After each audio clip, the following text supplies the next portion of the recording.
Hey guys, back with another video. Let's open some AEW trading card packs. Okay, we got 3 here. Let's see what we got. I pre-opened some of them just because I don't want to struggle on camera here. But what we got here? We have Ortiz. Hasn't been really used that much on AEW recently. We have Dustin Rhodes. Dustin Rhodes, I think recently said that I think he's going to be retiring this year, I believe, or soon. Hopefully he'll have one last storyline that means something. We got Dante Martin. We have Keith Lee. A lot of people have high hopes with this guy. I mean, I don't really see much with him. I mean, I don't know, maybe I haven't watched enough of his matches, but I'm not really I'm not like a big fan. We have another Powerhouse Hobbs.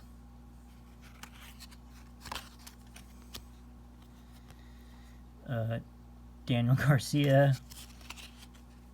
They're really, it's been a while, but a couple weeks ago, or maybe a month ago, maybe a couple months ago, I don't know, they were really promoting, really pushing Daniel Garcia. And they had the whole thing with him choosing either Bryan Danielson or Chris Jericho. And then, eventually you kind of figured that he was going to turn on Danielson.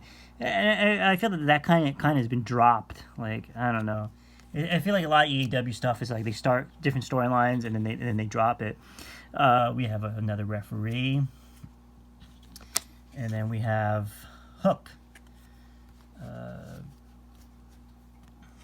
So we got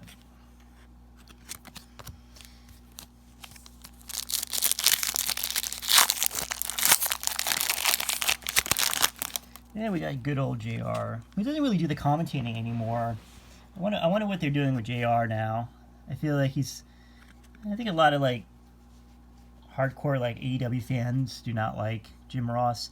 I can understand, in the beginning when AEW was first started, you probably wanted a recognizable announcer, and who other than Jim Ross to be the voice of your product. Fans are familiar with his Jim Ross and stuff, and now I think they kind of are fading away from Jim Ross, and Excalibur has kind of been the main I guess announcer. Him and Tony Schiavone and Taz. QT Marshall.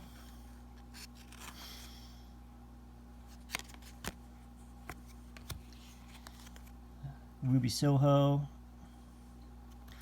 So these things with AEW is that they bring all these guys in, and they get this these big the first 3 weeks that they're there, they get the super push, and then all of a sudden they're faded away.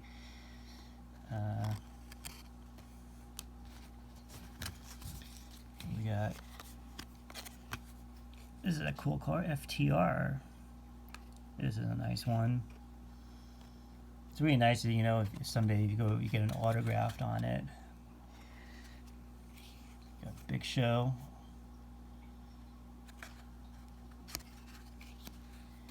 We have Kyle O'Reilly. Who knows when he'll be back? He's I think neck injury or yeah, I believe it was neck injury. So he'll probably be gone for a while. It's a shame because I was looking forward to when he came with Bobby Fish, Red Dragon. Red Dragon was one of my favorite tag teams in Ring of Honor, and I was hoping, I was thinking of all the cool matches they could have had in AEW, but unfortunately injuries. Here's Bryan Danielson, currently feuding with MJF. He's probably not going to win the title from MJF. I know they're going to be doing that Iron Man match at the next pay-per-view. There's going to be a way that there's going to be some kind of finish where MJF's going to somehow win. I just don't think that they're going to take the belt off MJF so soon. And we got Thunder Rosa. I think she might be done with AEW. I don't know. I know she was injured. I don't know what the injury was. I guess I could read about it, but And I've heard things backstage that she's kind of hard to deal with or something. I don't know.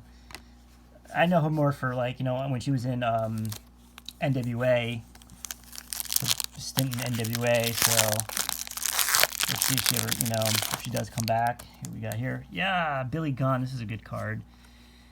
Huge Billy Gunn fan. Yeah. We got Brian Pillman Jr.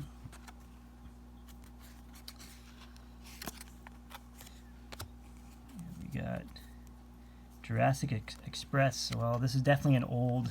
Who knows when this came out, because obviously they're not a tag team anymore.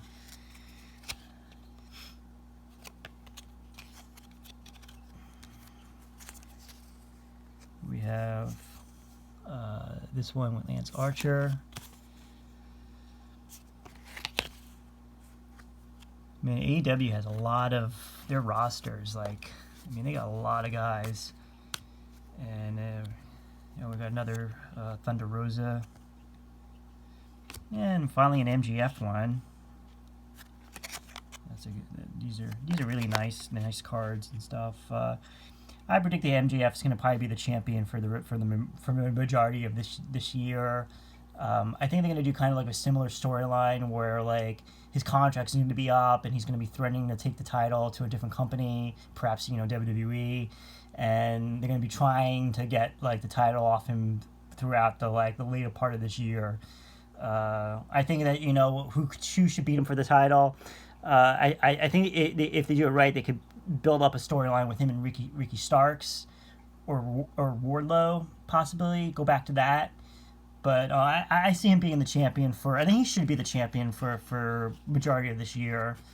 I think that, you know, they need somebody, especially with the belt, you know, title been switching like so often between Punk and Moxley. You need somebody to keep the title for a long time. We got Tay Conte. We have another tag team card of the Acclaim. This is a nice one. So pretty good pack. And I'll do another video maybe of another couple of packs, and I'll open those up too.